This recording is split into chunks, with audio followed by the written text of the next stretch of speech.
High বন্ধুরা, তো এই 43 ডিগ্রি গরমের মধ্যে আমরা সবাই এখন পড়তে বসেছি। তাই ভাবলাম চলো একটু সকাল সকাল আম পোড়ার শরবত খেয়ে মনটাকে একটুখানি ঠান্ডা করা যাক।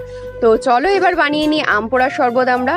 তো আম আর কাঁচা লঙ্কাটাকে ভালো করে পুড়িয়ে নিয়ে আর আমের পাল্পগুলোকে ভালো করে বের করে নিয়ে আমরা মিক্সির মধ্যে দিয়ে দিলাম। আর তার সঙ্গে দিয়ে দিলাম কাঁচা লঙ্কাগুলোকে। আর তারপরে দিলাম বিট নুন আর তার সঙ্গে একটু জলজিরা। আর তারপরে দিলাম একটু চিনি। এইগুলো দিয়ে ভালো করে মিক্সির মধ্যে গুঁড়িয়ে নিলাম।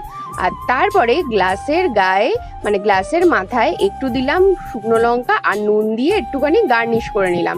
যতই বাড়িতে খাই একটু গার্নিশ করে খেলে বেশ ভালোই লাগে। আর তারপরে হচ্ছে বরফ দিয়ে আমের পাল্পগুলো যেটা মিক্সিতে গুঁড়িয়ে নিয়েছিলাম সেটা দিয়ে দিলাম।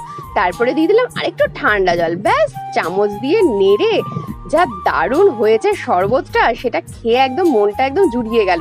তো চলো আমার চ্যানেলটাকে অবশ্যই সাবস্ক্রাইব করে দিও আর আমার ভিডিওটাকে লাইক